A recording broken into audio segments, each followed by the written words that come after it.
Woo! Just when he thought the well was drying up, the NFL tapped open a brand new keg for you just to get drunk on all this drama happening. My name is Dominic Cavanis, your host for the Edge DFS podcast. I am, of course, joined by your boys, Tyson and Ellie, and we're going to do a rundown of all the NFL news, rumors, and drama. But before we do so, gentlemen, how is your new year treating you? Pretty good, buddy. Me and my fiance, we closed on our house on the 31st, so we got to wake up into our brand new home with the family. So Nice. It's pretty enjoyable for us. I have to admit. That's awesome. How's the weather over there right now? Did you get your ass? It's 11 degrees and That's it's fun. snowing. Bro, it was snowing the other day. There weren't any clouds. I was like, is the air just freezing? I really couldn't figure it out. It's crazy. That's crazy. It's been a busy start to New Year, and just getting back into the normal schedule is kind of a thing. You know what I mean? Yeah.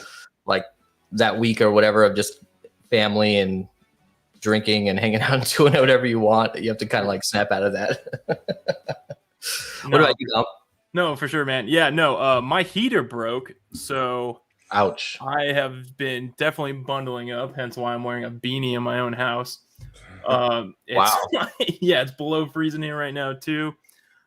Wire that needs to be replaced for the heater apparently is stuck on a cargo ship in Long Beach. Yeah, of course. Yeah, whatever, dude.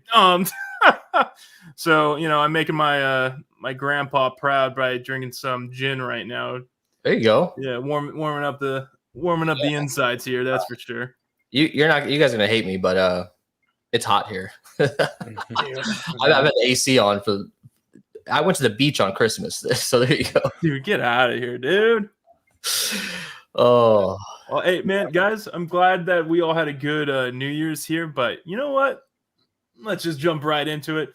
Let's do like a quick overview of what we thought about the Sunday slates here. A lot happened. Finally, we have some new or some, solidification of the playoff picture. Probably the biggest news on that is the Bengals clinched the AFC AFC East. I think I can't remember right now. Too much gin.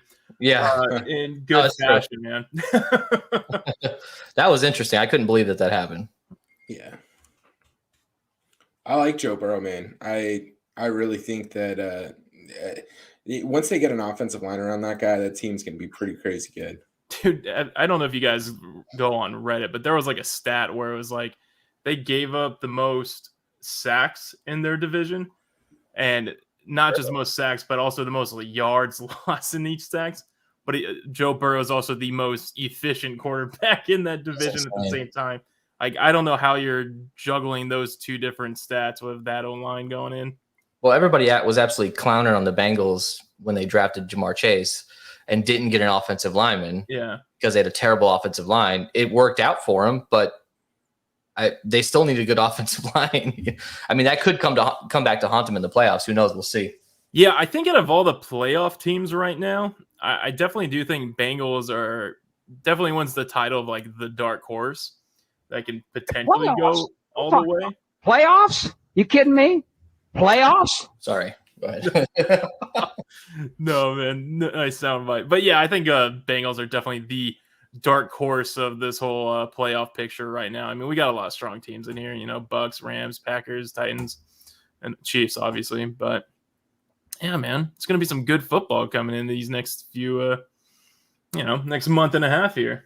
Yeah, these playoff scenarios are kind of interesting. What jumps out to you guys? Like, what should we be watching for this weekend? I mean, I know what I'm going to be watching for. I'm going to be watching for the Cardinals and the Rams, and obviously Rams fan over here, 2 versus 1. But I'm gonna like those odds for that. Yeah, yeah, I'm with you on this one. Obviously, that's going to be the primary thing that I'm looking for. Is obviously if the Cardinals win and the Rams lose, I think the Cardinals take the division. So that's going to be pretty important to seeding. And another one, I have to mention this since we're talking about it, but another one that I've been seeing go around social media carousel is the Chargers and the Raiders. If Indy loses in Jacksonville, which as much as people think is crazy, they've lost the last 6 trips down to Jacksonville. They, for whatever reason, Jacksonville has their number. That was their only win last year. So it's not out of the realm of possibility. the ESPN and some of the NFL analysts, they're saying if the Chargers and the Raiders tie, they both make it to the playoffs. But what is the upside though? Like what happens if you win? Do you just eliminate a division rivalry from the playoffs? Like if that's the scenario, like it's really stupid that we're even talking about this. And it's making its way around social media. I get it's crazy that shit could happen. They could just kneel out the game and both teams make the playoffs. But like, why? There's no. Yeah. I mean, it'll just be a preseason game. Yeah. I mean, just send the second, third stringers out there and let it happen. That would be, of course. I'm sure that would be a showdown slate, of course, too. Which. Good luck with that. They're finally going to flex a game, and that's going to be the one they're going to flex. Sunday Night Football. I'm sure they would.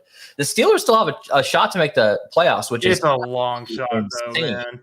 I mean, the fact that they're not absolutely eliminated right now is very surprising to me. Yeah, like this is how the Steelers get in. Colts need to lose. Chargers and Raiders need to end up in a tie, and the Steelers need to win. That's not going to happen. Yeah, that's not happening, man. That would be a miracle if that. Yeah, no way. What's the line on this Colts game right now? I wonder if the public money is coming in on the Jags for whatever reason because of that. Let me pull up the sportsbook in DraftKings real quick. I want to jam the Colts.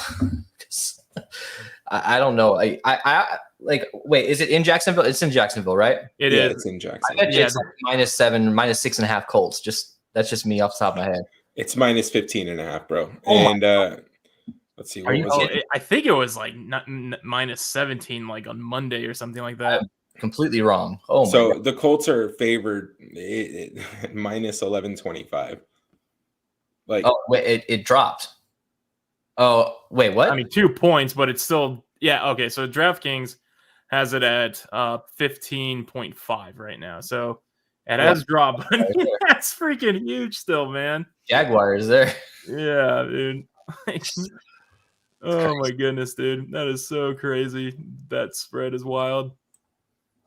There's no way, right? Like I understand the narrative is there that Jags hasn't lost to Colts at a home game in 7 games, but there's just no way this is happening this year. No chance. Dude. Yeah, Urban coach. They don't. The team is. They lost James Robinson, their best player. Has Trevor Lawrence done anything but throw interceptions? I mean, I'm not blaming him. I mean, he gets a pass, but he's not being developed right. He has not shown a single blip of anything. It's strange. I mean, usually you can kind of see in a rookie year a little bit of something, even if they lose all their games. I haven't seen anything from him. Do you think Urban was just that disruptive in the locker room and with this team that his growth just stunted that terribly? I just don't think he fit in the NFL, how these coaches coach. He just didn't fit in. That's just what it seems like to me.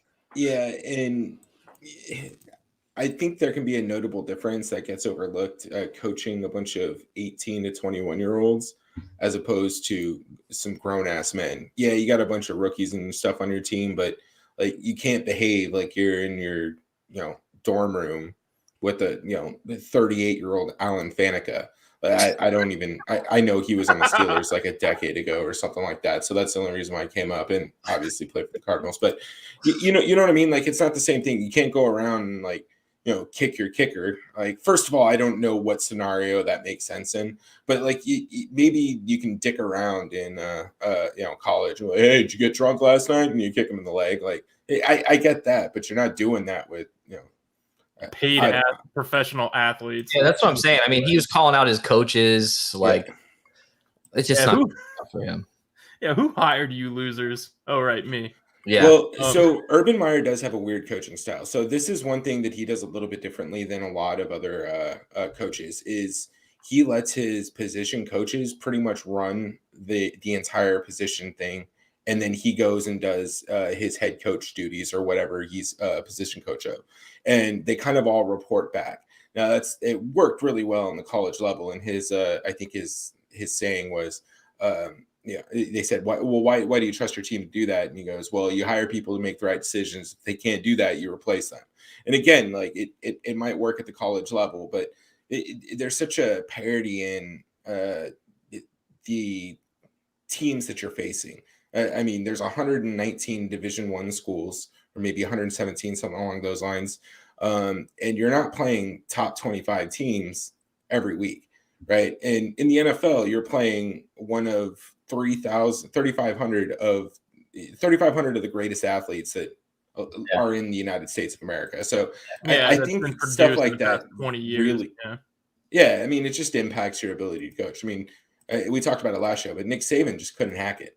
Just absolutely couldn't hack it. And it goes back into the NCAA. And he took down Bear Bryant as the greatest head coach of all time. Speaking of Nick Saban, this is a weird segue, but have you guys been watching that Tom Brady multi-part? I haven't yet. It's good. No, Man in the Arena. It is so good. Just watch the first episode. You might cry a little bit. I bet you will. Bro, I almost cried watching the trailers. Like, the shit pops up. It's like, oh, bro, I remember that. That. You know, it's our soap opera. You know, I love it. It's great. And before I let you go too far on that, I got to say something, man. I think a lot of people don't appreciate the greatness that they're seeing. And I think Tom Brady and LeBron James are probably the best examples, because they want to stand on these bullshit, opinions of how they're not the greatest or they cheated, whatever it was. But like, dude, take the time to enjoy the fact that you just saw a guy go to 10 Super Bowls. Like, I don't know what you think you're seeing, but that's crazy. He's been to a fifth of all the Super Bowls. Oh, looks like my daughter wanted to join us again tonight. Hi, Zoe. Hi, Zoe. Hey, Zoe. All right. Well, and then again, LeBron James, same thing. All right, let me go handle this. You guys can have it back. All right, Dom. No, yeah. I feel like, what's up, bud? I was just to say, lead us in the right direction here. Oh, no worries. No, I mean, I feel blessed. Like, man, our generation bear witness to, Michael Jordan, Kobe, Tom Brady, like tons of greats. I'm one of those people in the camps where I'm not a fan of LeBron because me neither. He's an idiot to me and he has weak morals, but whatever. But back to football, man. Let's just get back to, let's just do a quick recap of Ben's last game in Pittsburgh. It was emotional. It seemed like it was choreographed from the very beginning. Everything that went out, he ended on a very emotional note. The interception that gave him the ball one last time to do the kneel at his home stadium. Picture perfect scenario for him, man. What do you think of that? I mean,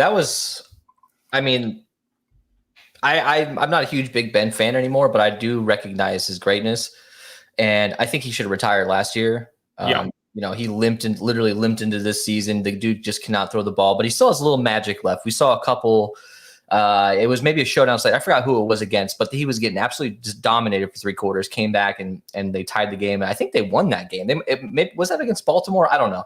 Anyways, the dude still had some magic left. And I really think that it was a nice send-off for him. I don't, he's a Hall of Famer. He's one of the best quarterbacks. What do you think? He's a top 25, maybe? Of all time right now. I think he's comfortably up there right now. I'm not, like I said, I'm not a huge Big Ben fan, but I really I'm glad they won that, and I'm glad he had a proper send-off. And, I mean, it would be amazing if he could make the playoffs, but it ain't going to happen. No, there's just no way. Gosh, can you imagine if it does happen and he goes all the way somehow? Oh, dude, that would be insane. I wonder what the odds for the Steelers are right now to win the Super Bowl. Dude, hold on. I'm still on the sports book, but oh man, yeah, I think it was good.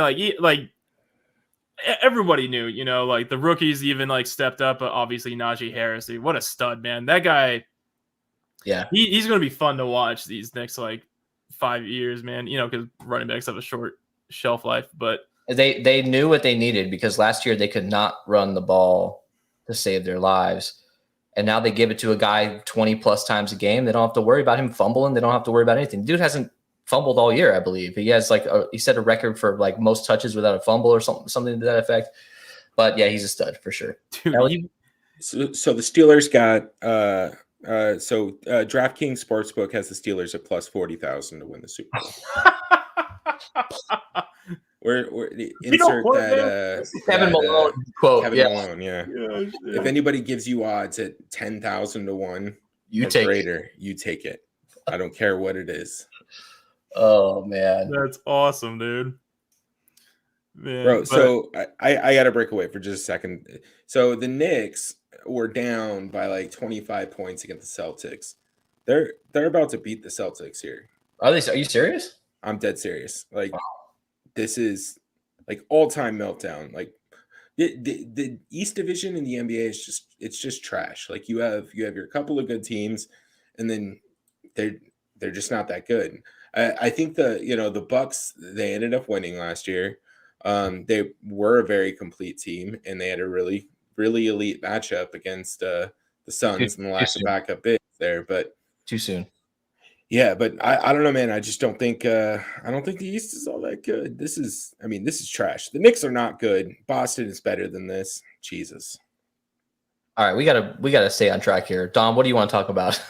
No, man, like we could talk about some funny stuff. Like the rest of this is pretty hilarious. Washington football finally announced that on February 2nd, which is Groundhog's Day, that they're gonna announce their new team name. There was a huge joke, and it even fooled me for a bit, and you had to call me out on it because it looked very legit. Like it had like the paperwork and all that stuff. It had like the quote unquote site history on it. Someone actually took some time on this, but someone made a joke that they were going to be called as the Washington Groundhogs. They had a logo, and again the official quote unquote paperwork all lined up stating that this was going to be the case, and of course that came out as fake. It was honestly hilarious. I wouldn't surprise me. I'm going to share a screen if we're on YouTube here to show all this. Yeah, go. I gotta find it because I deleted it from our file. Oh here, yes. On the bottom it says share. You can click share and then go to like share your screen. You could pick a particular tab if you. Perfect. Gotcha. Well, while I find it, I thought it was hilarious, but that's finally been debunked. It's also kind of hilarious because they chose to announce their team name on Groundhog's Day. That's funny. Really weird day. Yeah. Someone in the office didn't get the memo on that one. Yeah. But I kind of like. Is it wrong that I kind of like the Washington football team as a name? Is it wrong? It's kind of grown on me. Me too. Yeah. I hate to say. I hate to say it, but come on. It actually kind of works now. WFT, WTF, WFT. I think it works. Yeah, but there are reports now that they're actually going to be called the Admirals, which that doesn't suck. Kind of cool. I was kind of more leaning towards the Red Tails. That would have been pretty sick, I thought. But yeah, nothing there. Another funny newsletter that was going on with Washington football team was I don't know if you guys saw this, but there were multiple camera angles, including the person that fell on there. What happened was Jalen Hurts, just beat the Washington football team, was going into the I forgot what he called it, but like leaving the stadium pretty much into the locker room, and the railing from the side of the stadium completely collapsed, nearly took out Jalen Hurts. He was almost done here. Yeah, like 15 people fell. There were multiple camera angles on the situation, and Jalen Hurts. You find out he's kind of a sweetheart, was like helping all these people. Helping everybody, hugging them, taking photos. Yeah, being really chill about the situation. And you kind of see the security team just kind of being jackasses to these people that could have really hurt themselves and all that. But this is kind of a joke because this year in particular, there's been a lot of problems with the Washington football team stadium. There was a collapsed pipe that was there was a exploded. That was leaking sewage and all that. It was kind of wild, dude. Yeah, they should add on the budget to do a little bit of repairs over there while they're changing their name and everything, while they're putting up all the new banners and everything. Yeah, a lot. Yeah, man, just a lot going on. Some cool news is we got word that Derrick the King Henry is finally coming off of IR. that is going to be awesome. It doesn't sound like he's going to be playing this game, but it sounds like they're going to get him a little prepped up for the playoff season. It's going to be a lot of fun to see him back. They go to the bye week to help him out there. I can't believe he's coming back. I mean, I thought he was for sure done for the year. Yeah, there were reports like when he, a couple of weeks after that, like, hey, if like Titans are in the playoffs, like, he could potentially come back, 2 weeks after, and everyone like kind of written off the Titans after Henry kind of went off because, he was the offense essentially. Yeah. I mean, and Dante Foreman has filled in pretty nice. Dude, he's been clutch in DFS, man, honestly. Yeah. I mean, he's still not Henry, but man, getting Henry back in the playoffs specifically for cold weather games, the fourth quarter, we saw it against Baltimore a few years ago. Man, that guy absolutely crushes. Yeah, that's huge. I thought he was done for the year. I really did. Dude, it's gonna be so awesome to see him back. And last bit of really funny news, we were kind of dunking on the Jaguars a little bit, and it feels like we're not alone in that. In fact, the Jaguar fans there's a whole Twitter trend going on right now that the Jaguar fans are going to be wearing clown suits with mustaches. Are you serious? In protest of their GM and owners' decision making for this year's season. That's crazy.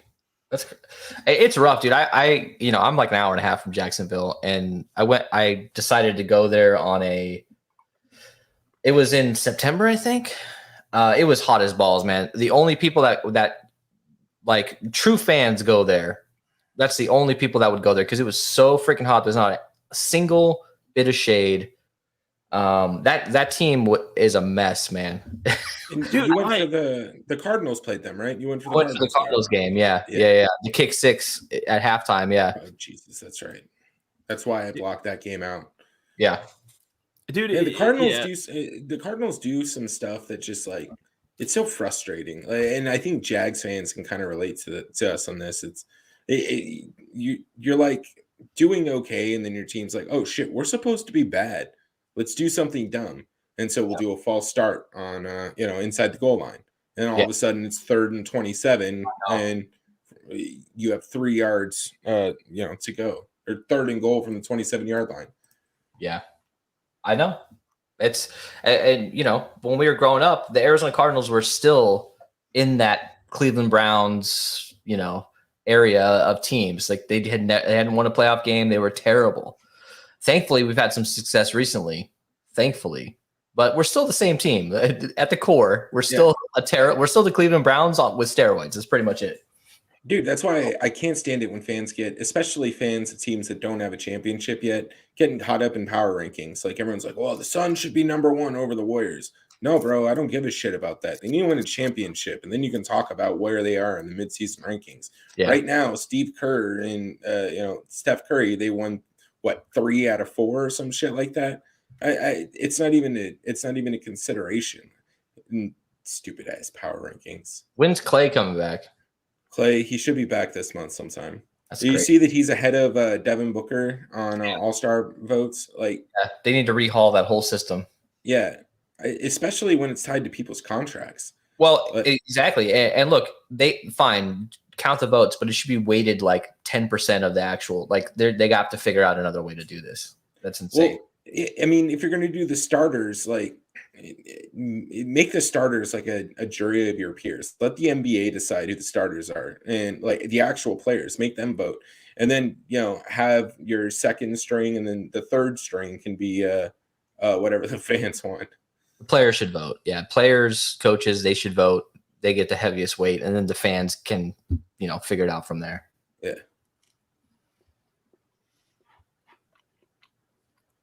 All right on, man. We caught Dom eating there. Sorry, yeah. I thought you guys were going to go a little more in that NBA conversation. I really don't have any say, man. But, yeah. It's dead, man. We talking. Yeah.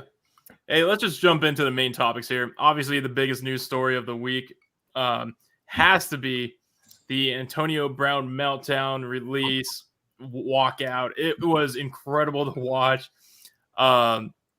To see someone, I guess, either got fired or quit his job like right on the spot. But we do this at Thursday night, and it's just crazy how much information and how much this story is developing every day. Lawyers are now getting involved. It's just a whole crazy situation. Yeah, it was. I've never seen anything like that. I mean, and look, all this stuff's coming out that Antonio Brown was injured. There's text messages released. Look, at the bottom line is, and I don't trust Antonio Brown. I don't trust a single, like, this guy faked his vaccine card. Yeah. Like, I mean, what do you do? Like, how can you trust anything that this guy says? Immediately upon leaving the field, he's posting his new song. He's doing cameos on the side, dude. He was in cameos. He did a cameo on the ride leaving the stadium, dude. And look, I don't want to pile on the guy because it's just easy now, but. Yeah. I mean, heck, dude, I respect the hustle, that you don't need to. Yeah, you don't need to be a licensed therapist or doctor to realize this guy's got some major issues, and you should probably get those things worked out because. And look, I'm also seeing rumors that the Arizona Cardinals are linked to signing him. He will never play a single down ever again, and he did that to himself. He's had. You don't think he'll get signed again? If a team signs him, they're crazy. They're stupid. You know what? I agree with you, but it's the NFL. They're all about winning, and if they think that they can win more by giving this guy a shot, he's one of the best receivers in the league, like in NFL history. Like let's be real about that. And this year, I mean, he was Tom Brady. Look, Godwin, Evans, and Antonio Brown was the number one target. Like he was the number one when he was healthy. He was the number one guy playing. Yeah. So I agree with you, but this has to be like a blacklist thing here. Like you cannot sign this guy to a team. I don't care if he's the best player in the world, because now if you do, you're a team on the fringe that maybe needs help. But if you're a championship caliber team and you sign this guy, you are throwing away your season, in my opinion. Yeah, I can see to hold him accountable. Yeah, I can see something. Go ahead. Okay. Yeah. I mean, I have two things. The first is I think you can trace back. Actually, this isn't. I don't think so at all. And Tyson, get this video for. It's graphic. Everyone, warning, but it's from 2015. Montez perfect and the concussion. Like I am 90% sure everything stems back to that, and he has CTE. Like he has one of the most obvious active CTE cases that we have. But of course, it's one of those injuries you can't do anything with until, unfortunately, the patient, the person, the affected, I guess, passes away, right? Like the infected, that's not right. So if my parents, we're gonna watch an ad first. Of course, mute this in the meantime until we skip. Yeah, but I mean, the whole timeline of this is like also just kind of interesting because it's a lot of he said, they said sort of situation going on too, and just the football. Yeah, here the videos going. Roethlisberger from the pocket, middle of the field, incomplete. Personal foul, a flag does come in. Yeah, he goes left. Lewis Harris is going to be flagged for this on the hit on Antonio Brown. He's claiming shoulder. Put the Steelers. All right, let's get this replay here. In field goal range. You say Lewis Harris? You go to like the 50-second mark. I actually watched this yesterday with my dad. On the sideline, the whole time it seemed like. Yeah, dude. Yes. His head near, like you'll probably hear this a lot in football, but his head nearly got ripped off. Yeah, no, it did. Like, that's about as close as you can get without it actually happening. So I think it all ties back to that. Now, Tyson, to your point, so I think I'm kind of more neutral in the camp of what do you do with Antonio Brown. I agree that the sideshow stuff is crazy, but I think he might be like honestly a bit crazy. Like he might shut the hell up to go out there and play for an NFC team to try and beat Tom Brady. Now, the one thing, so like a team like the Cardinals, if they're going to be rumored to be interested in him, the one thing that indicates to me is DeAndre Hopkins' injury is a little bit more serious than initially thought. The only reason they would be considering bringing a guy with as much baggage as Antonio Brown in is if there was a chance that we're not seeing Hop again for the playoffs, right? That would be the only possible reason that I could see something like that happening. But I doubt it. I don't think that that's where they're at. And I really don't see AB going to the Cardinals. I don't see him signing really anytime soon. It's insanity, dude. Like we've talked about this how many times? Like in 2017, we were talking about this, right? After the Raiders and after it gets released by Patriots. And it's like, where's he going to go? Where's he going to go? Like we keep just repeating this, no matter what he does. He treats like females like bad. Like he's just not a good guy. Right. And in addition to that, he's just all fucked up in the head. So one of the reasons why he got another shot was because Tom Brady really vouched for him. He put him up in his house. Tom Brady, the only thing that he said about it is, hey, be patient and let's hope that he can get help that he needs, or whatever his quote was, right? Yeah. That's it, right? He hasn't said that he's advocating for him to come back to the team, any of this. So to me, that's kind of indicative of where they are. Now, I'm not saying like Tom Brady's the expert or the bar when it comes to ethical behavior in the NFL. And I want to say something. I don't think that he was cheating. And even if he was, then the NFL and literally everybody else in it is dumb as fuck for not being able to stop him for 20 years. So if he's cheating and he's cheating better than all of you that consistently, you're bad. You were really bad at what you do. Like, I you know what I mean? And before I get too far off on this topic, you guys mind if I rant for this for a second? Because I actually do have a point to make. If you pull up the stats for the AFC, I think it was either the AFC Championship game or the AFC one of the AFC playoff games where the Colts played the Patriots and the deflated balls came out. If you look at the stats of that game, the Colts were actually up like 14-7 going into halftime when that interception was thrown. Okay. The Patriots ended up winning that game something like 49-14 or some bullshit like that. They removed the deflated balls. Once they removed the deflated balls. Now, Tom Brady threw for like 230 yards. They rushed for goddamn 1,000 against the Colts. Like, there was nothing that they could do. Yeah, maybe the deflated balls were preventing them from fumbling, but you gave up 250 rushing yards in the second half after the balls were replaced. So, like, they're not even good arguments as to why they're cheating. Like, just, like, it doesn't make sense. And 28-3, what's your cheating excuse there? 17-7 at the half, and final score 45-7. Okay, and how many rushing yards? Jeez. LeGarrette Blount had 148 and 3 touchdowns by himself. LeGarrette Blount. Yeah. And Tom Brady threw for 226 yards and 3 touchdowns. I don't know what to say. I don't know what to say, man. Like, instead of get off your pedestals, enjoy some of the greatest sports you're going to see. Like, I don't get it. I totally agree. If the Jets were cheating, we wouldn't be talking about it. The only reason why they gotta knock him off his pedestal.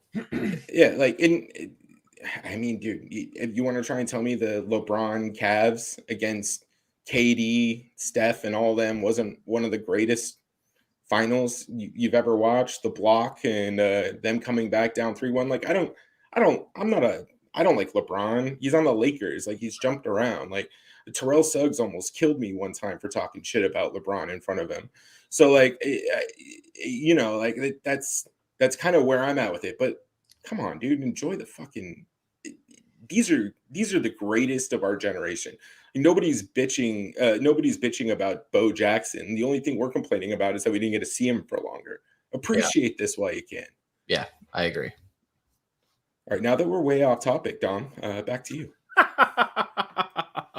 It's always fun to try to steer this car back into the lane after all these.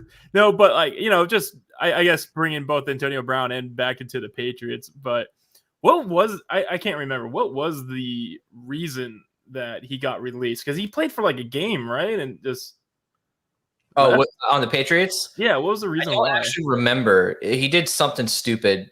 I don't remember. Do you remember that, Ellie? No, I don't remember. There was so much going on with him. I remember I got on a plane and there was like people talking about it. I got off the plane and he got signed by the Raiders, and then and then he called Mike Mayock a cracker, and then he was on Hard Knocks and he came in on a hot air balloon.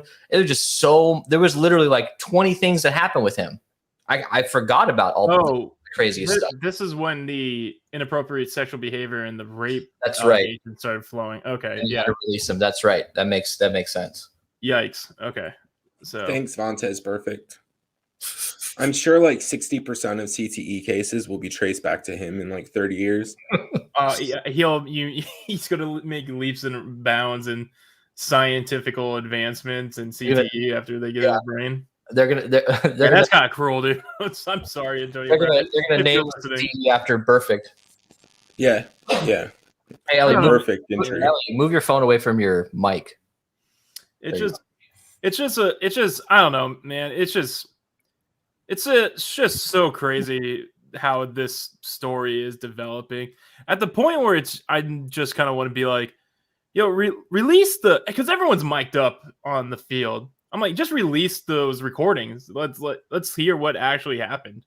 Yeah, I mean, from what I've seen, from what I've read, I mean, and there's a lot of people like, you look in the comments of some of these videos or some of on Twitter, there's like, it's like 40% in favor of Antonio Brown. I don't know how or why. Well, but there's a lot of talks like, oh, Bruce Arians brought him out because he was going to hit his incentives, like his $1 million incentives and all like that. But I'm like, he's not going to bring him out. They were down. They have bigger problems. They were 2 touchdowns behind the freaking Jets. Like that. No way. Well, there's conflicting arguments here because at first everyone's saying, well, he was pissed because he wasn't going to hit his incentives. That would require him to go on the field. Now everyone's saying that, okay, well, he didn't, and he's saying it himself that he didn't want to go on the field because he was injured. So he's claiming victim. But like Bruce Arians said, there's protocols. You go to your doctor, go to the team doctor on the field, tell him, yo, I can't play. Eventually that ends up with Bruce Arians. That never happened. So he never went through the correct steps to say, I can't play in this game. And there's text messages that came out saying, yo, be ready. We're not resting from Bruce Arians. Now, who knows if these are doctored or not? They're probably real. Yeah, but they look a little sus. Going to be real. Who knows? But based on what we're seeing, Bruce Arians is like, yo, we're not resting. That means, hey, we're playing the game like all the starters are playing, not that he needs to rest or anything like that. So I really don't understand why anybody would be on his side. I don't get it. I don't understand it at all. Well, I guess like to the people that are kind of defending him, like, so what do you want? Do you want him to come back onto the team? Like, regardless of what's happening, the damage is done. Like, what are you supposed to do? Oh yeah, you're right. Bruce Arians, I'm the head coach. I don't have the authority to make decisions like this on the field. And to be honest, with a player that not many people trust, like we saw Bruce Arians with Tyrann Mathieu, and obviously we're a little bit biased because we have that experience with him here. But he has a track record of being a player's coach, right? Yeah. So I'm sure, just like I don't think that there was anything malicious when trying to push your player through an injury, right?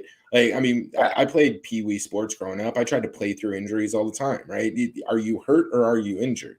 That's what they say to you. Yeah, and it sucks sometimes when you're not feeling great and you're out there getting hit. But that comes with playing the game. That's life. Sometimes you go to work sick. Like, shut the fuck up. But I think the stuff that has happened in his past make it hard to give him the benefit of the doubt. And to Tyson's point, there's a process for reporting this stuff. If you have a bone protruding, I'm sure you're in massive amounts of pain. Like, you probably told a trainer at some point, and did that information get back up? Maybe it did, maybe it didn't. But unfortunately for Antonio Brown, it's his word against Bruce Arians, and ABA has a history of making questionable decisions, whereas BA is not necessarily in that same boat. And again, we want to give AB the benefit of the doubt because it is an injury situation, and it sucks that if anybody lost their job for being reasonably sick, like, it would be shitty. But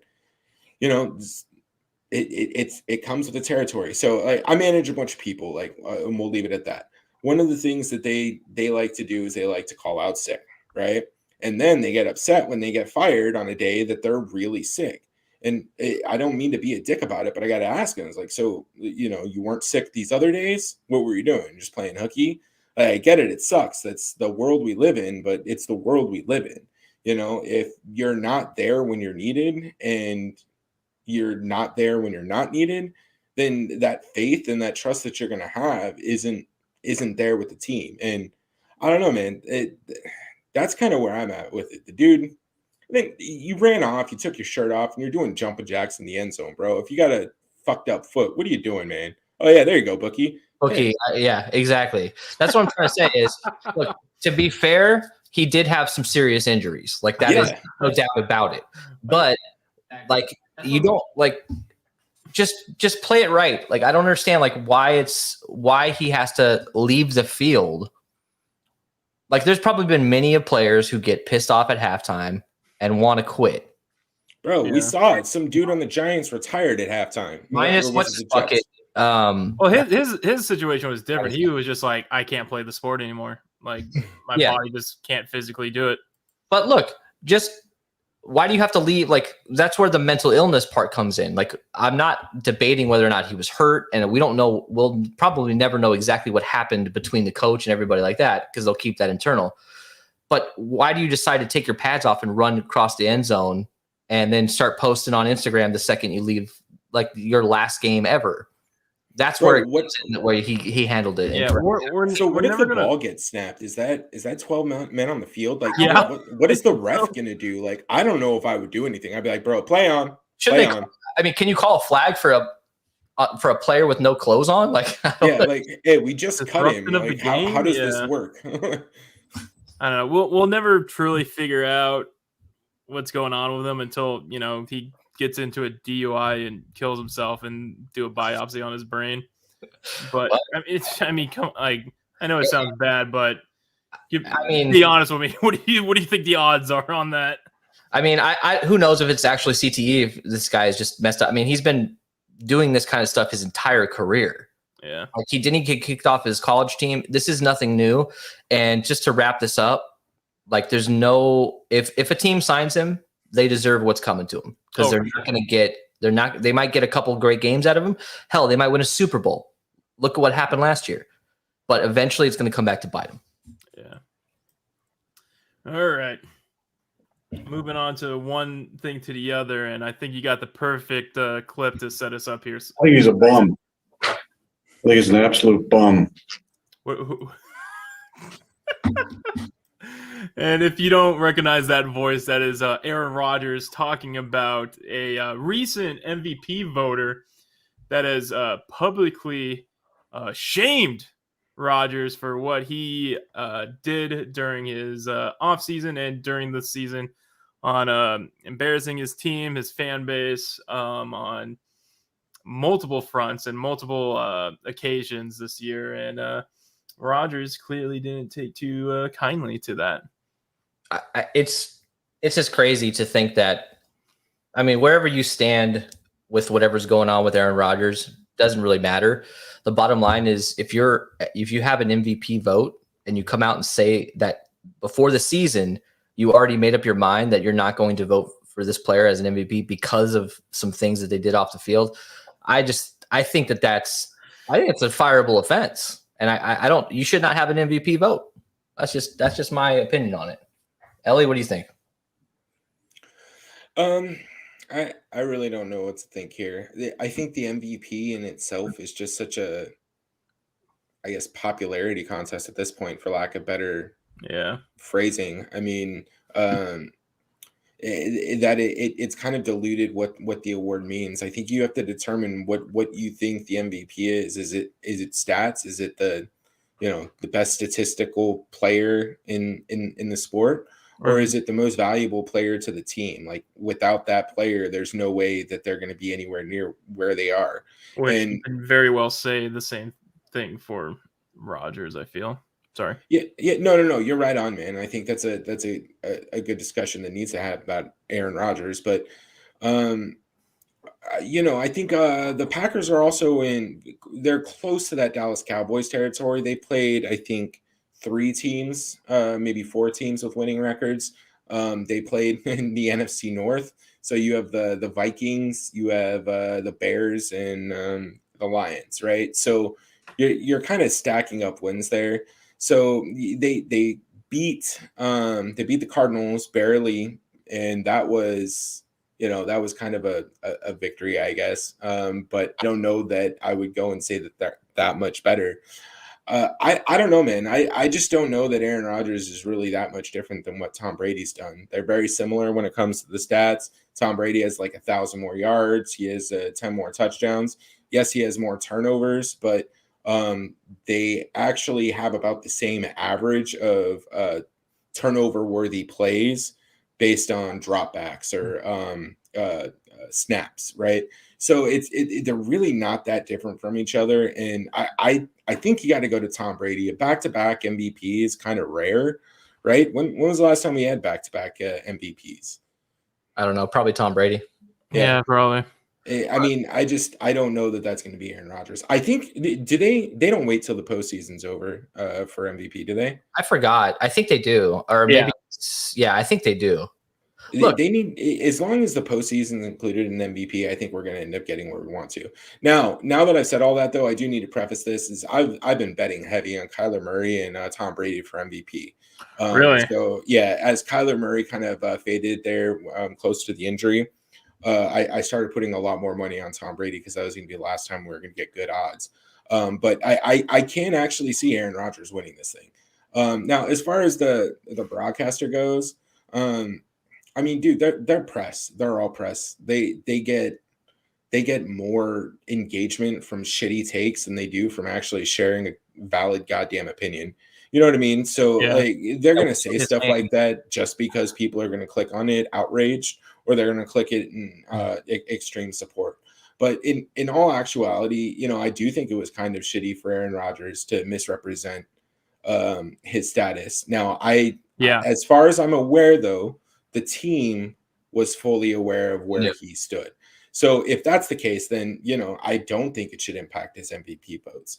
But if the team wasn't aware of where he stood, then yeah, it absolutely should impact where he stands, because they could lose him for a 2-week period, it just out of the blue. I mean, we saw it with Kirk Cousins, right? Yeah. The dude's not vaccinated, so there's no way that he would have been back, right? Yeah. And there's probably a fat chance that he would make it even the week after if they were still in contention. So those kind of things do need to be accounted for. I mean, if you really are that elite, then, dude, I mean, Michael Jordan would have been the first one there. Like, I don't mean to be a dick, but if it was impacting his ability to play basketball and win a championship, he's not going to go do no goddamn research. He's going to find out what he can do to get him in the stadium. And it might be an unfair comparison, but I don't think it is. Aaron Rodgers is up there with those elite talents that we're not going to see in the sport again. But, he's like the Kobe Bryant, or probably closest to the Kobe Bryant of the NBA. Yeah. MVP. I mean, we saw how important he is to the team when he was out that week.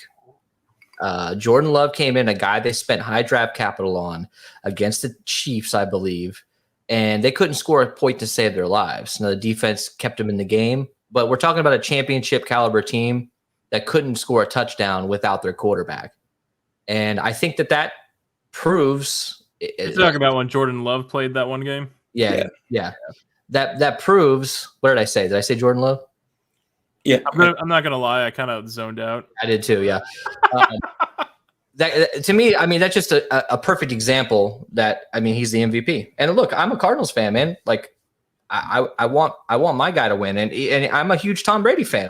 I wouldn't mind Tom Brady winning, but the bottom line is, no matter what your personal thoughts are him, he's the best player and he's the MVP of the league this year. That's just, I mean, how can you deny it? I do disagree. I think Tom Brady is, man. I mean, they're literally a Jameis Winston away from like 2-14 seasons, 2-15. Like, it's incredible. Here's the thing that can boost his, I think his standing here in the last week is if he continues to go out and dominate statistically without AB and without Chris Godwin, right? If he's doing it with, I mean, he's still got Mike Evans, but and it kind of some of these backups, then I think that'll really help his MVP status, because remember, Aaron Rodgers isn't playing this weekend. So Tom Brady does have an opportunity to overtake it. And if he gets to, I think he is at 45 touchdowns, 44 right now. and he could possibly get to that 49-50 range. I think that's something that could tip him over the top. But yeah, man, Aaron Rodgers, he's great. And again, like I think he's more akin to Tom Brady than he is like Ben Roethlisberger. So Ben Roethlisberger, we know he's done. He knows he's done. There's nothing that we can see here. I don't think Aaron Rodgers, even if they do win the Super Bowl, I don't think he's riding off into the sunset. No, really? 5 more years left. No, I don't think he's staying with. I don't think he's staying with Green Bay. Oh, he's going somewhere else. Yeah, I agree, and I think that kind of. If you guys are cool, it's seamless transition into our next topic. But I think it's very possible that Aaron Rodgers ends up in a place like dude, imagine him in Pittsburgh with Juju, Najee Harris, Deontay Johnson, Claypool. That shit would be absurd. Yeah, absolutely absurd. That team definitely needs a seasoned like veteran there.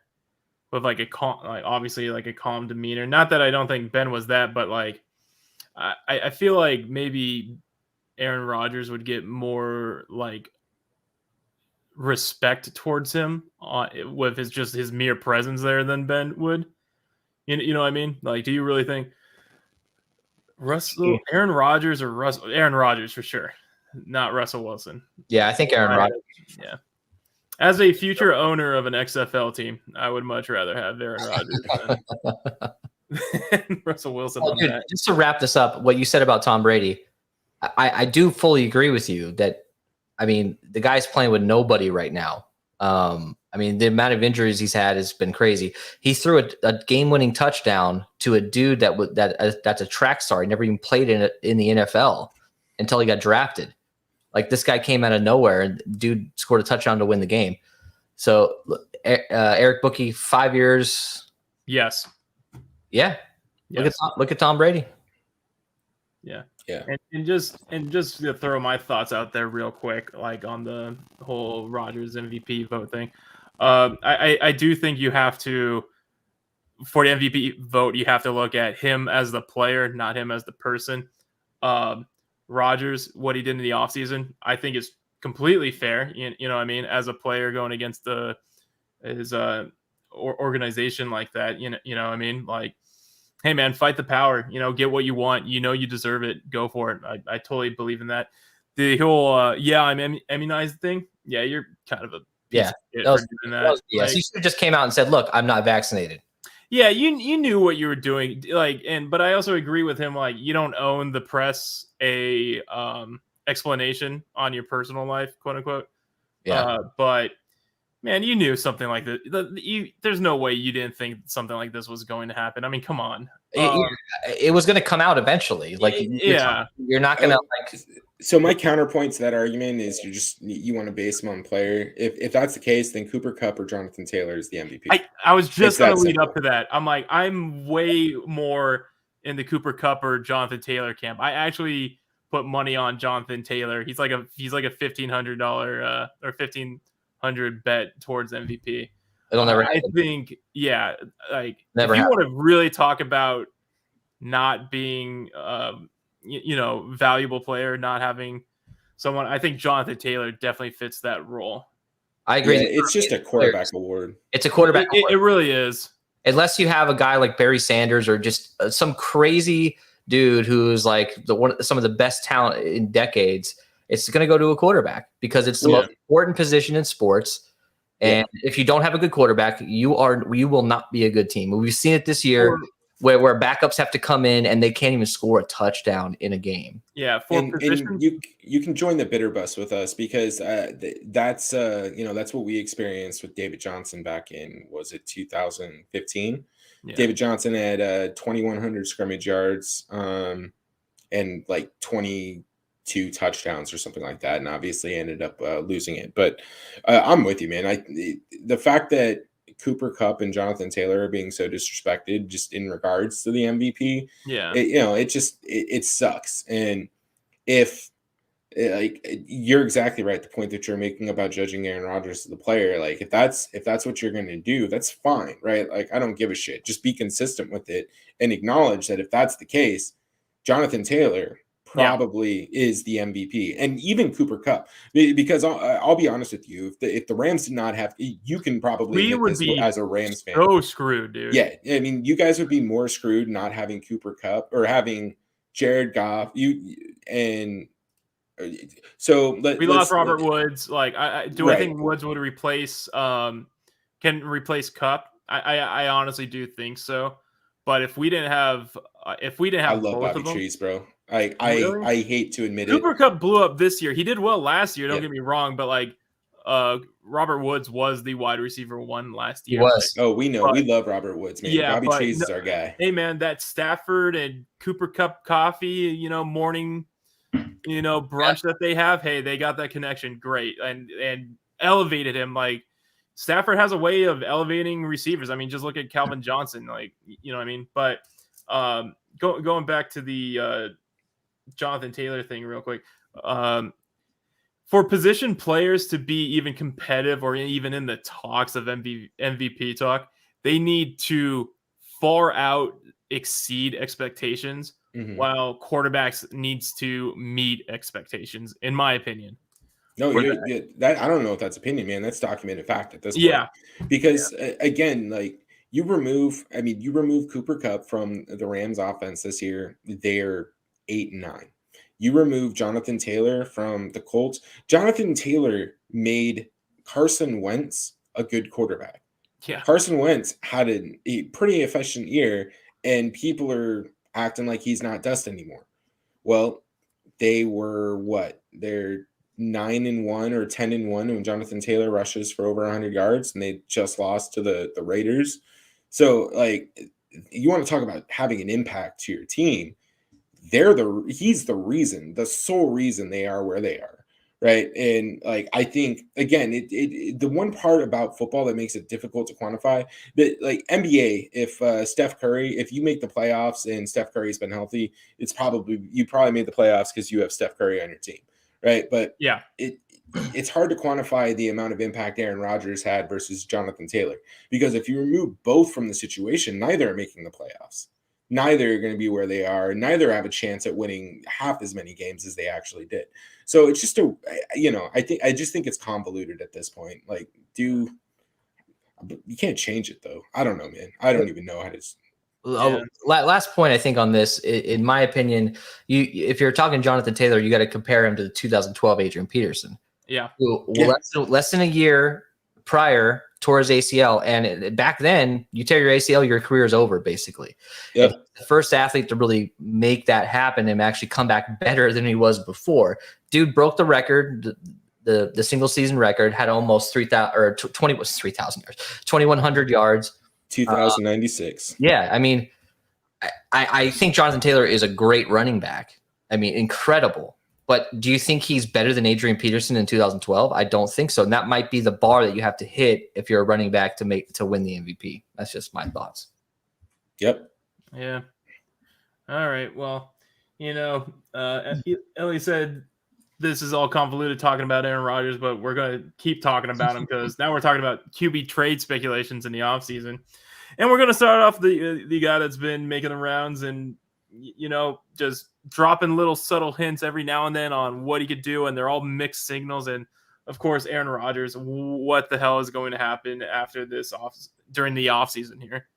And I think a lot of it does depend on whether or not he does win the Super Bowl. Who are favored to? Aaron Rodgers. That's another topic in itself. Yeah. Why they're favored. That's probably bullshit. But Aaron Rodgers, first of all, he should be a free agent at the end of the year, so he should be able to sign wherever he needs to. I think he should be a favorite to re-sign with Green Bay, especially kind of the chemistry he's developed with what's his name, a head coach there, and just the changes that they've made. Matt LaFleur. They've gone 39-6 or some shit over the past 3 years. They're averaging 13 wins per season. To walk away when he's playing as well as he does is right now is kind of crazy. And I think Devontae Adams would re-sign as well because he's a free agent. But if not, I definitely think that there's actually kind of like a a package deal that you could get to an interesting team. We all know that Aaron Rodgers wants to play. He's similar to Tom Brady. I think he wants to play in San Francisco too. So that would be another interesting thing. I definitely could see him trying to make an attempt to end up in San Francisco with Devontae Adams, with his boy. I don't think Devontae Adams wants to play. Devontae will go where, like, if they can figure it out. It's a package deal. I think Devontae with them.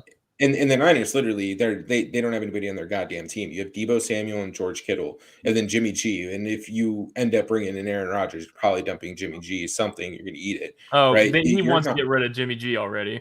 Oh yeah, for sure. And imagine Trey Lance backing up 3 years of Aaron Rodgers. Like, I don't want to see it. I'm a Cardinals fan. Too. Say it again. Trey Lance looks good already too. Yeah, I mean, he's obviously really raw, but I mean, sitting behind a guy like Aaron Rodgers would only help him. That's what I'm saying, like develop him more. Yeah. I think for Aaron Rodgers, you're looking at Green Bay, and then the next team is going to end up being San Francisco. I think the Bears would be interesting just because he'd be able to play against a rival, but that would never happen. No, right? There's no way. Yeah, I think like the Bears fans would riot and be like, you own us. Now you really do. Like, shit. Yeah. No, they would not. That would not go over well. Yeah. Dude, just imagine the media storm that would happen though if it happened. Yeah. Exactly. That'd be awesome. What about the Broncos with that looks good just because they locked down their receiving core. I know that they got Tim Patrick, they got Sutton, they got Jerry Jeudy, all locked down on contracts this year. And with Peyton Manning getting a minority ownership, and it looks like they are relieving cap space to bring Rodgers over. And that's also on the rumor mill too. It was a rumor last season or the beginning of this season that he was going to go over there. Correct me if I'm wrong, but he is a free agent, right? He is. Yeah. Go wherever he wants. Yeah, he got rid of his last year on his contract. It's the equivalent of Peyton Manning going, it's going to be like that. Yeah. Same thing. He's going to all these different cities. He's meeting with different people. It's going to be the talk of the offseason. And, I honestly think that if he wins the Super Bowl this year, he is 100% gone because he doesn't, he did it. He accomplished it. Now let's go start a new chapter and get away from, the team the ownership that he does not like, apparently. And they're gonna just open up the check ownership. It's a publicly owned team. Like that's your problem, dude. It's because fucking Joe Blow at the sandwich shop owns 2 shares and says, "Hey, we should draft Drew Lock." No, dude. What are you doing? How don't you involved in this? There's one thing that I wanted to bring up where everyone is talking. It's still Everyone is talking about that they didn't give. They're not giving Aaron Rodgers the help he needs in the draft. And first of all, they have a very good defense right now. Yeah. Because of the draft, most of it. You've got Devontae Adams drafted. You've got Aaron Jones. You've got AJ Dillon. You've got a good offensive line. What do you mean he doesn't have help? Because he doesn't have a strong number 2 wide receiver? Well, maybe they just didn't develop properly. But you got he got Cobb back. He got who he wanted to, was the wide receiver 2 option too. And so you have you have a lot of depth, and he doesn't, he's making these kind of scrub wide receivers better than they are, obviously. But Devontae Adams, Aaron Jones, AJ Dillon, good offensive line and a good defense. I don't know what else. He's got to have other problems. I get that they drafted his replacement for the most part, but didn't they do that with him and Brett Favre? Come on. Yeah, I definitely think he handled the situation better than Brett Favre did, for sure. Because again, that kid was put in quite literally the same exact position that Brett, he was in. So, and he's not blaming the kid, obviously. He's blaming the organization. And I think a lot of this obviously stems from most recently, obviously, the success that Tom Brady has had. Like, hey, I'm the best in the freaking league. Let me come to your organization, and I'm going to win you a Super Bowl. Yeah. And you know what? Same thing. And like when he came to the Bucks, they basically handed him the keys to the castle. Like, do whatever you want, man. Like, tell us what you want. Again, they got Antonio Brown. Like, and Bruce Arians was hard against it, but again, he's a player's coach. He believed in what Tom Brady had to say, got him in. And yeah, and even before Tom Brady, we just recently said Peyton Manning again, with what's that guy's name? John Fox? No.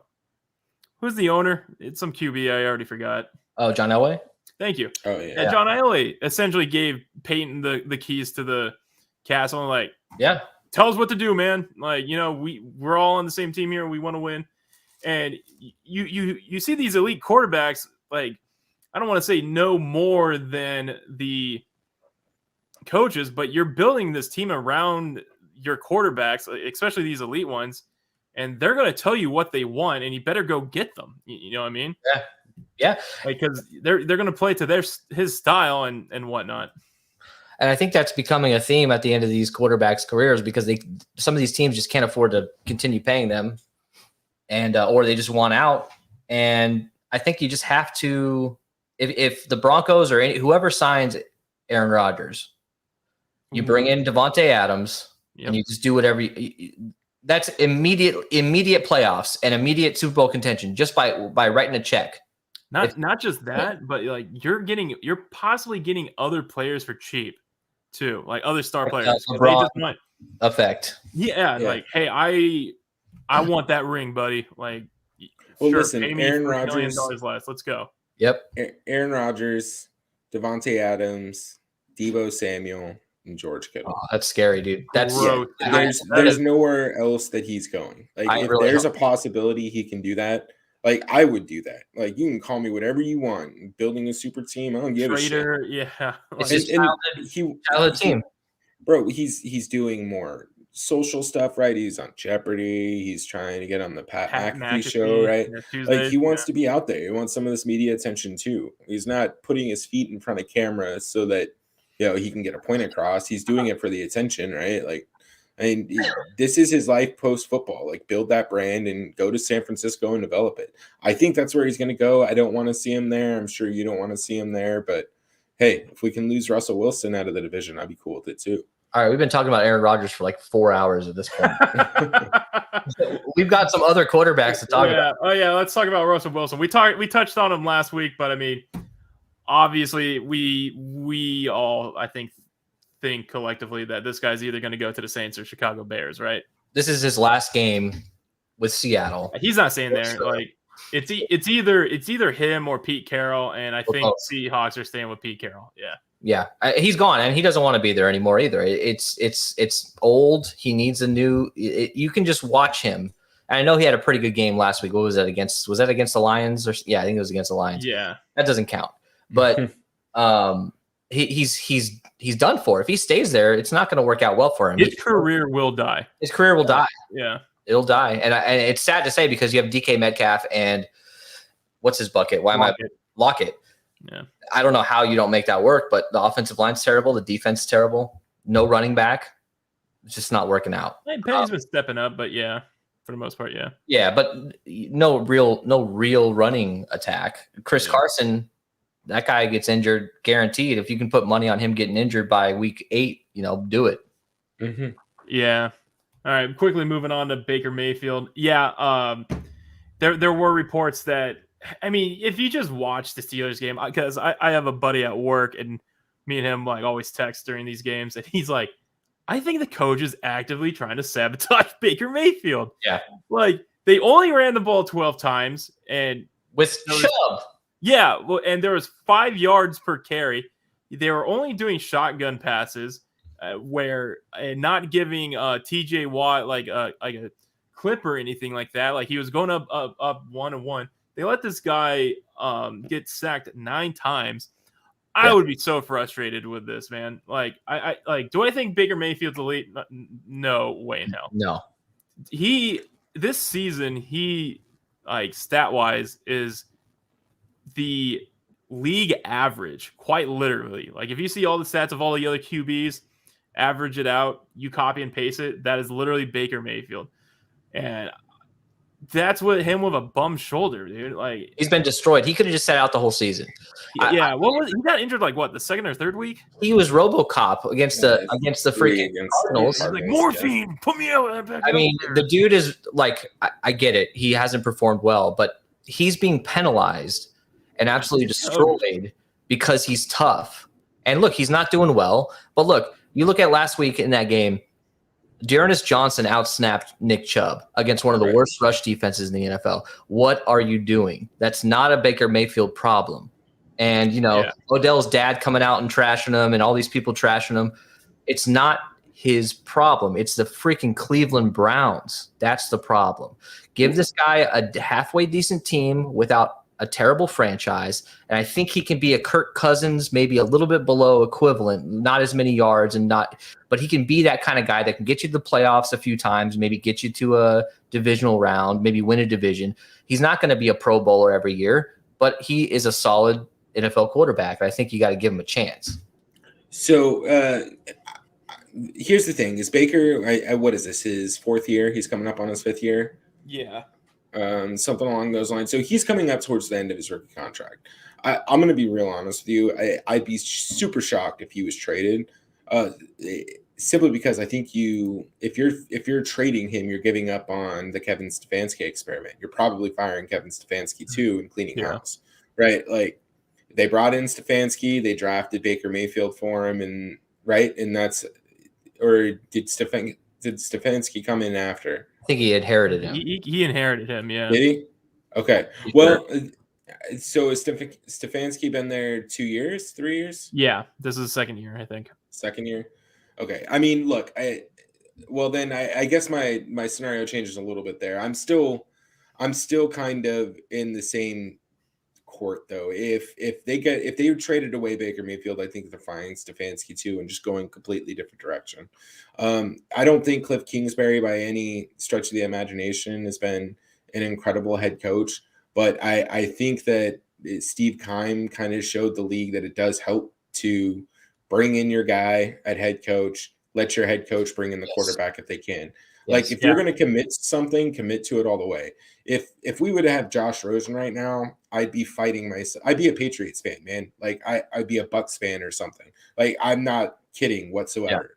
So I think that's what we're going to start seeing. Is go ahead and the Browns are not going to be far away from a draft pick next year. I mean, this team will know pretty quickly if Baker is going to be able to keep him in it. If not, then they can start looking at different options and maybe tanking. But I think that they're going to have some options at quarterback coming up soon if that's what they want to do. But I'm with Tyson. I think that Baker Mayfield is just kind of criminally underrated. Yeah. I think the issue is that he was a number 1 overall pick, and it's okay to have those expectations for a number 1 overall pick. But if he would have gone as the 4th quarterback drafted in the 1st round, I don't think anybody would give a shit about his performance. They'd be saying, they'd be saying, I can't believe that dude play a full season on a bum shoulder. Yeah. That's what I think. I actually disagree with you a little bit though, Tyson. I think that he has the makings to be a very similar player to Russell Wilson. I don't think he has the same elusiveness, but he's pretty close up there.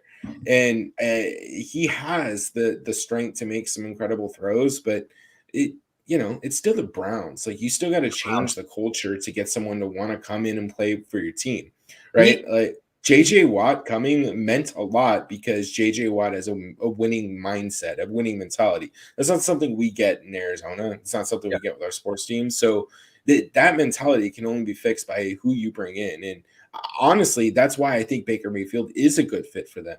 He's the guy that doesn't give a shit. He's going to run his mouth and he wants to go win, which is fine when you're backing it up. And yeah, it sucks when you're losing, but I mean, again, he's out there playing with a bum shoulder. So it's not like he's not doing his part. He's a tough dude. He's a competitor. He's the kind of guy who will dive for a first down, second quarter, which is why he's probably hurt. But look, the bottom line here is he is the best Browns quarterback that they've had in like the last 20 years. Yeah. I mean, this is the Browns fan. Like if you're a Browns fan watching, I'm sorry, you can chime in the chat, but you're trying to get rid of the best quarterback option that you've had in decades potentially. because he's having a bad year and he's having maybe 2 bad years. Still got you. Didn't he get you to the playoffs? Didn't they get to the playoffs? Yeah. Am I wrong about that? Yes. So why are we trying to get this guy out of town? Surround him with some better wide receivers. Make sure you're handing the ball off, establishing the run. It's a culture thing. I really think that they'd be making a huge mistake to be getting rid of him. But at this point, Baker Mayfield's done with this team. He should take his talents elsewhere where they actually appreciate him. Yeah. It sounds like we're done with Mayfield here. He's a guy I would want on my team. Like, again, I would too. Mayfield, I'll see you in the XFL, buddy. Moving on to Jimmy Garoppolo. We know he's gone. Like, even the owner and the manager hates him. Like, if you guys aren't aware of this, I think it was the GM that liked the tweet during Christmas Mass. Oh, Lynch. Jimmy G's out of San Fran or something like that. Man, it's going to be the end of a lot of people's careers. Yeah. Dude, yeah, we know he's gone. We know the QB. We know Trey Lance is going to start next year unless Rodgers go. But Jimmy's still great quarterback. Led the team. He brought him back from the dead.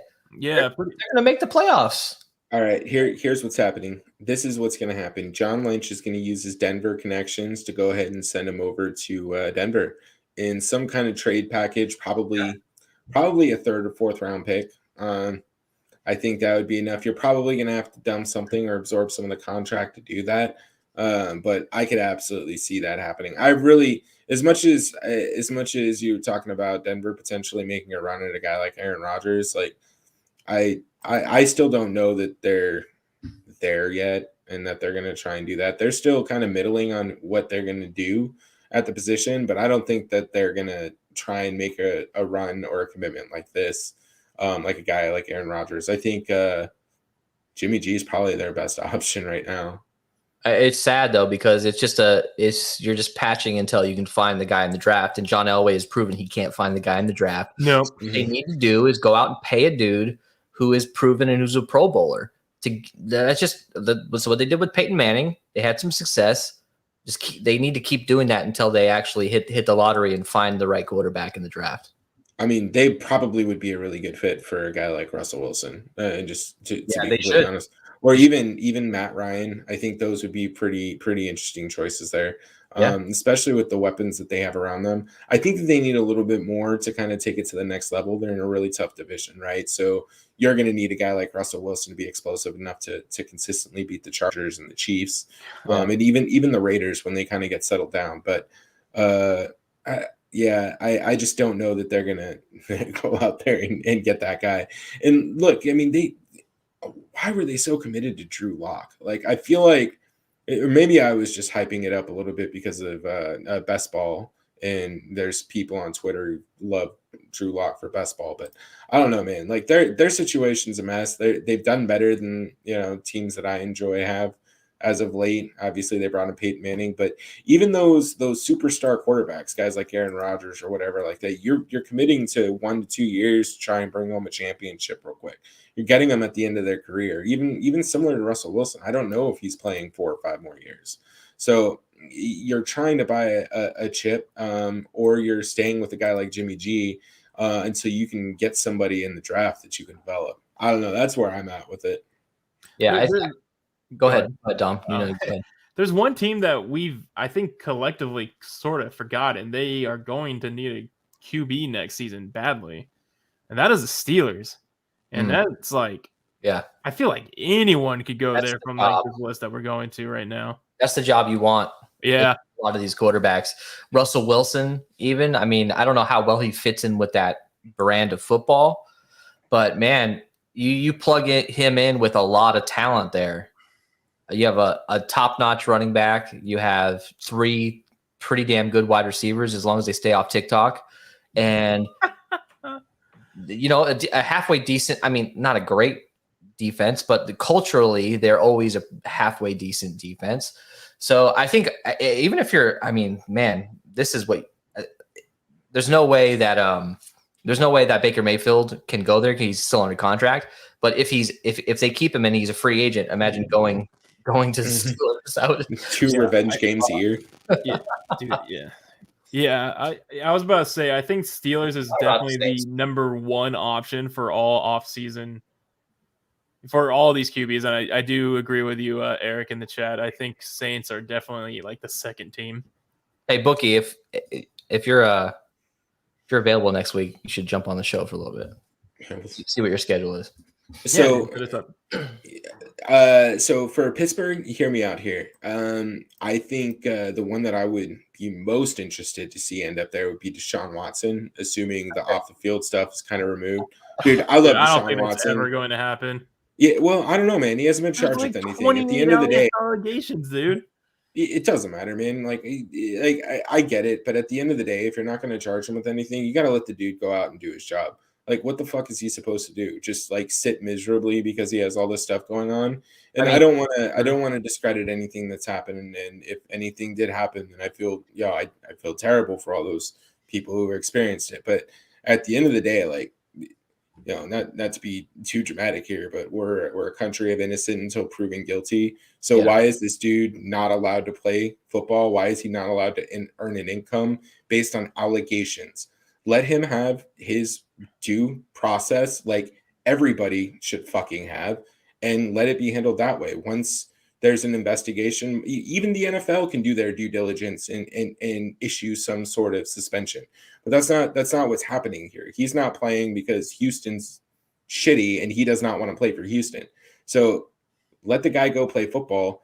He is absolutely one of the top 3 talents that we have. Yep. As far as young quarterbacks in the NFL. Yeah. It is Patrick Mahomes. It actually is like Patrick Mahomes 1A, Deshaun Watson 1B, probably Josh Allen, and then Kyler Murray, right? Like Lamar Jackson.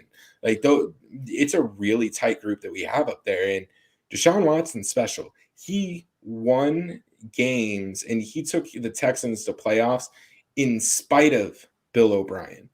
Bill O'Brien was actively trying to ruin that team, and this dude was out there willing them, playing his ass off to go win. So, like, I think that's the kind of guy that a Mike Tomlin is going to love at the quarterback position. And honestly, they could probably get him at somewhat of a discount. Now, they have to. Yeah. Now, before everybody fights me here, I'm going to throw this out, and then you guys can go ahead and yell at me. I think that there is also a possibility that they could make a run at a guy like Gardner Minshew. He would fit in with this offense really well. He's that fucking fireball type player that just wants to go out and win.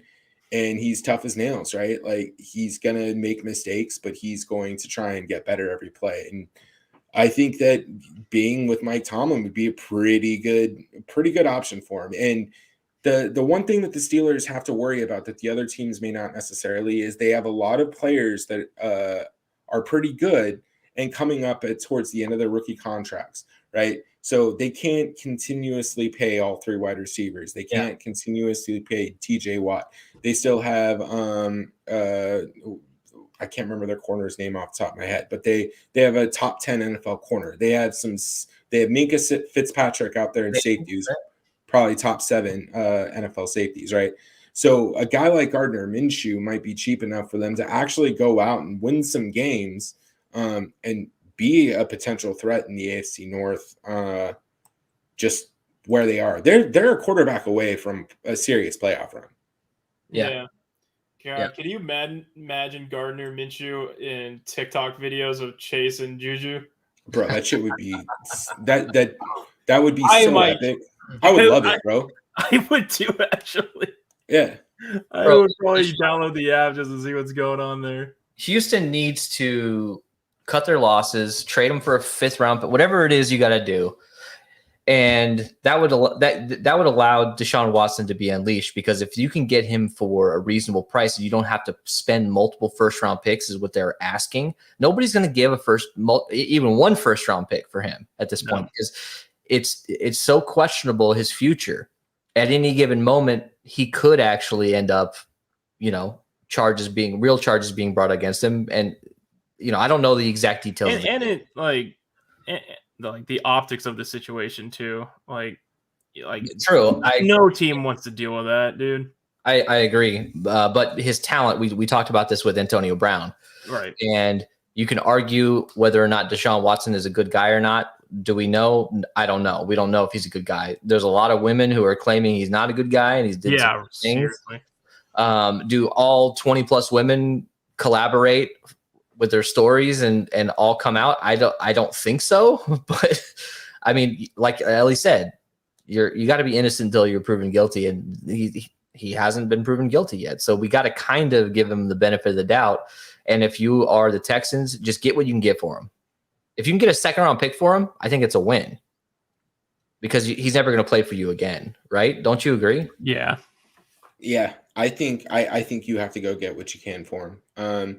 I think that they're in a very unique situation because without charges, without an actual suspension, this is, I guess, technically a holdout, right? So there's going to be some arbitration coming up that's going to have to determine what they're going to do, right? At a certain point, as a franchise, you got to determine if it's worth just letting him walk and someone completely, just taking absolutely no potential reward off of this superstar that you have, or you got to be willing to maybe just take a first round pick. I do think that there are teams that would offer a first round pick. I don't think that you're going to get 3 for him, but I mean, like, tell me, like, if Miami could trade Tua and a first round pick for Deshaun Watson today, I would do it. I stand by it. I said it last time. I will continue to do it. Deshaun Watson is a generational talent. He's not. I think it's a little bit different of a comparison than AB as far as his talent goes. AB still needs someone to throw him the ball. Deshaun Watson doesn't need that. Yeah. He can change the game every single time he touches it. And then, like, let's also keep in mind, Deshaun Watson has a track record of being a good dude, just not getting into trouble. And that has to account for something. I want AB to have a fair shot as well, and people to give him the respect that he deserves. But Deshaun Watson hasn't been in trouble. Like, that should count for something.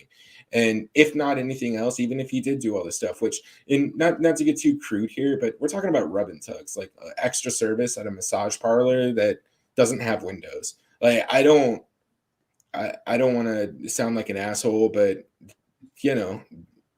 you can set better expectations as an organization conducting business services, right? And you're gonna tell me that his agent or whomever manager that was setting this up, he didn't just walk out of the room. It's like, hey guys, I'm gonna go to the massage parlor real quick. He probably had something scheduled that was handled by his manager that was probably cleared. Hence all the goddamn NDAs that they have to keep uncovering, right?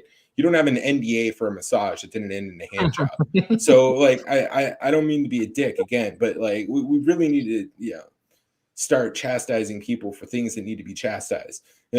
AB actually physically assaulted women, right? That's something that should be chastised. Deshaun Watson has closed stuff going on in a questionable situation that he probably shouldn't have been in. So it needs to be handled that way. Deshaun Watson's generational talent, you go get him and you take the risk. I'd rather take the risk having Deshaun Watson than continually missing for 76 years like the Browns do. And just to add on to that, you even with the first round pick, you still take a risk by using that pick for yourself. So why not you're still taking a risk by getting Deshaun Watson, but you know what you're going to get on the field. So it could be worth it. It could be worth it. Let's talk about the Saints though. Good point. What do the Saints do? I mean, Taysom is not your future quarterback, hence why they, adjusted his contract. Can we all agree that Taysom Hill has blackmail on Sean Payton? Like, or something. Dude, like, there's just no way he has that kind of contract, gets beaten out by James Wilson as the starting quarterback, and still makes that money. It is so insane. Yeah. Or Sean Payton is playing him in DFS showdown or something. I don't know. Yeah. I don't understand. But look, he's not a terrible.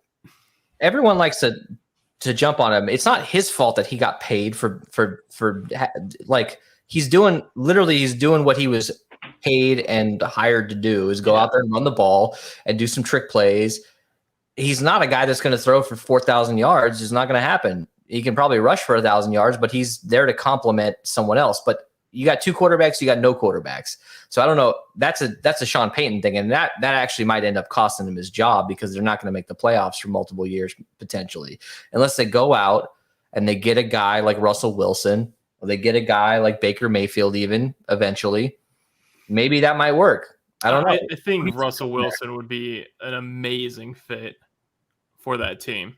Like he is Taysom Hill, but just overall better. Like with the real, he's a real quarterback. Yes, that can do Taysom Hill things. Yeah, exactly. I like Matt Ryan. I think Matt Ryan's a good fit over there. And he knows the team too. I mean, man. Right. Again, I think it's a little difficult because it's Lakers. It's within the division, so it is a little bit difficult seeing that. But Matt Ryan, I mean, what was his nickname? Matty Ice, and he was called that because he was so accurate and he was making those laser throws, right? What a better way to get back on track than running Sean Payton's bullshit West Coast offense, which is literally all quick slants. Like, I don't think Drew Brees had an attempt over 18 yards in his career for New Orleans, right?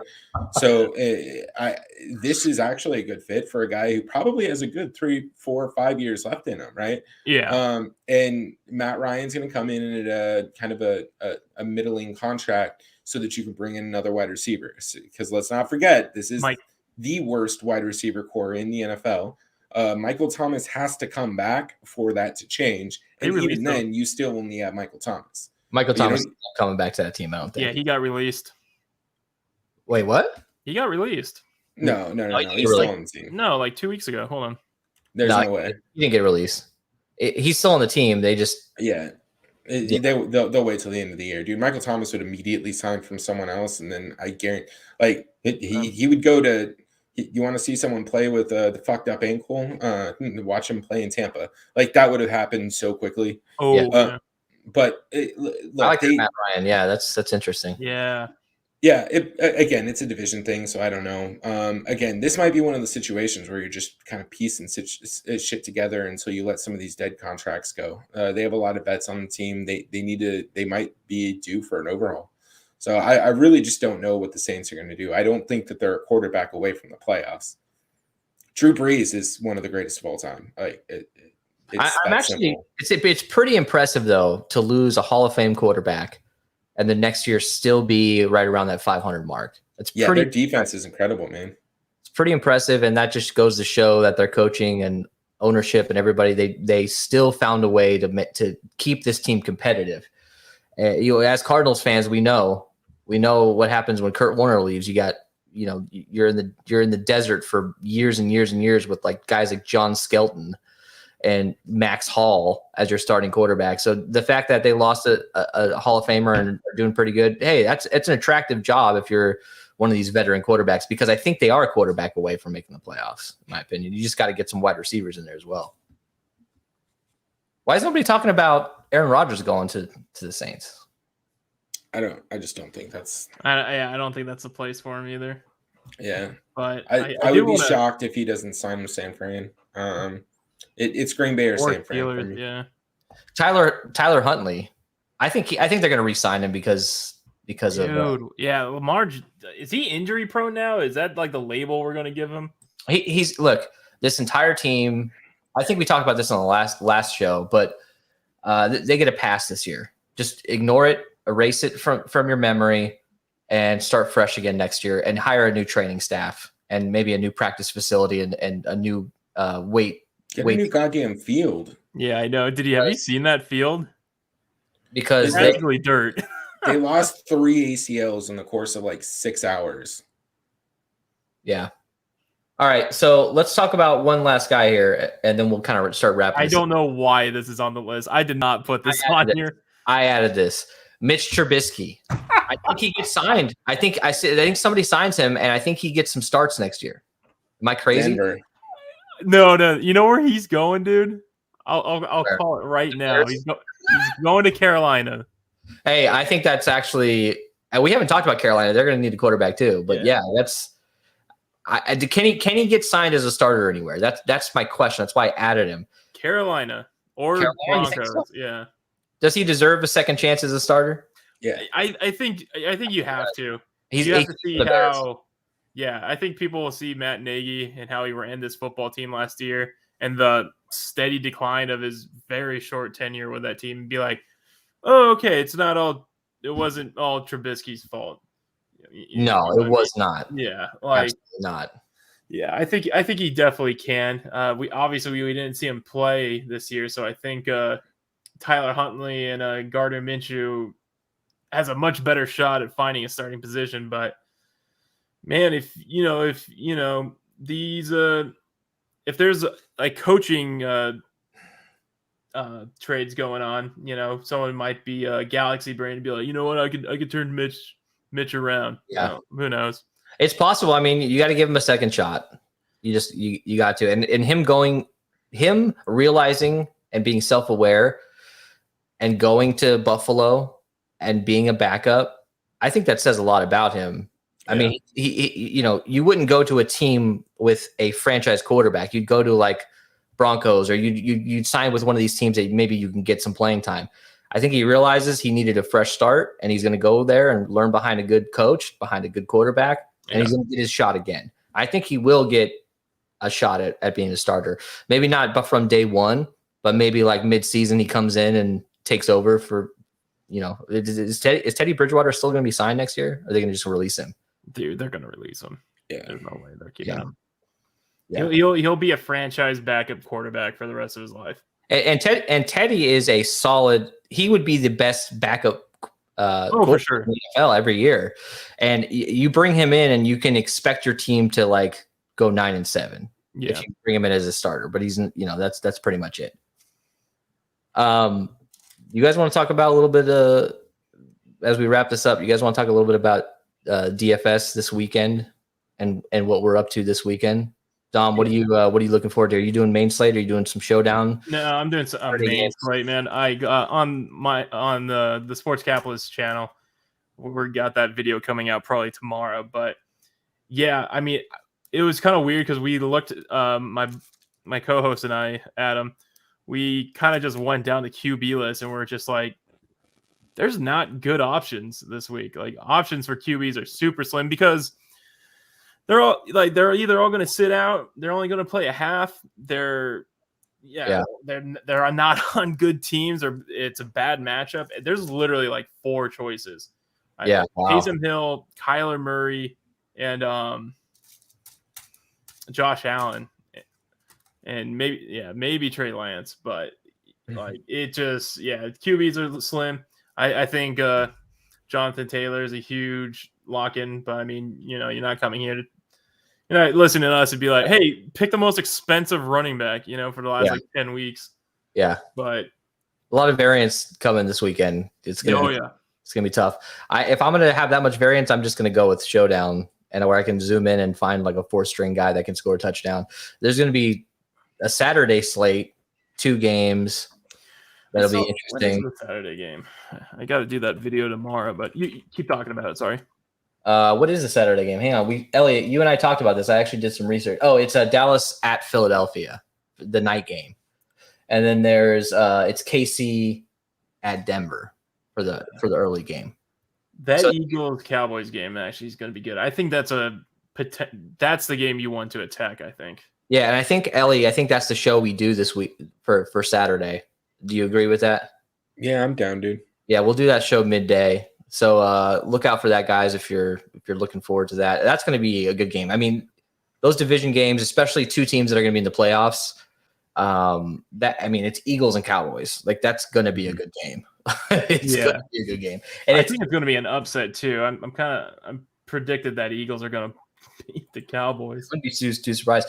In Philadelphia, too, which just makes things a lot more interesting, for sure. And then the Sunday night game, do we know what's the Sunday night game?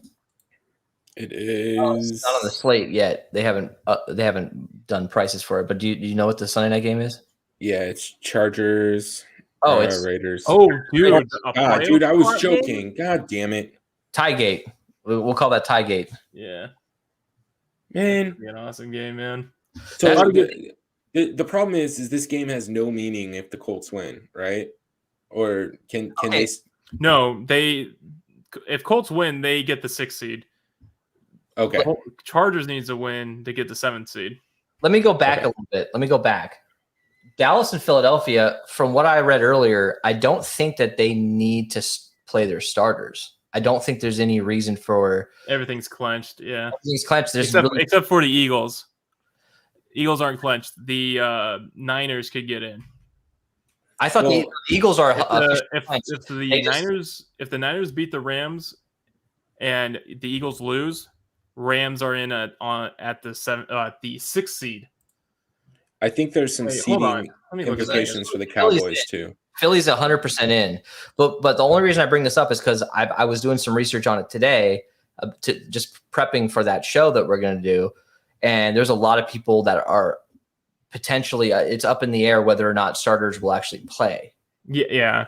So that worries me a little bit, because you're not going to spill the beans on before the game on whether or not your starters are going to play. I don't think you would. Yeah. So if that's the case, then I think the games you want to attack are Colts and Jags and Chargers and Raiders, especially the Chargers Raider game.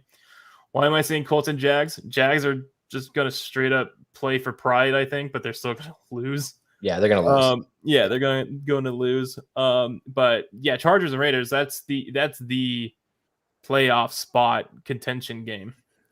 Yep. So, all right, guys. Well, hey, man, hell of an hour 40-minute podcast. Man, we went on some tangents this podcast, dude. I'm sure there's some clippings we can throw out there and put on Twitter and stuff, but we appreciate you guys listening for sure. Obviously we got our podcast on all the major podcasts. We have the video out on YouTube. So if you're listening to this and you want to rewatch for some reason, hey, go on YouTube and check us out. You know what? Watch it anyways, dude. And with that, like, comment, subscribe, hit that bell, follow us on all this social media crap. And yeah, man, let's just play it out. Everyone, have a good one. Let's win some money this week. See you guys later.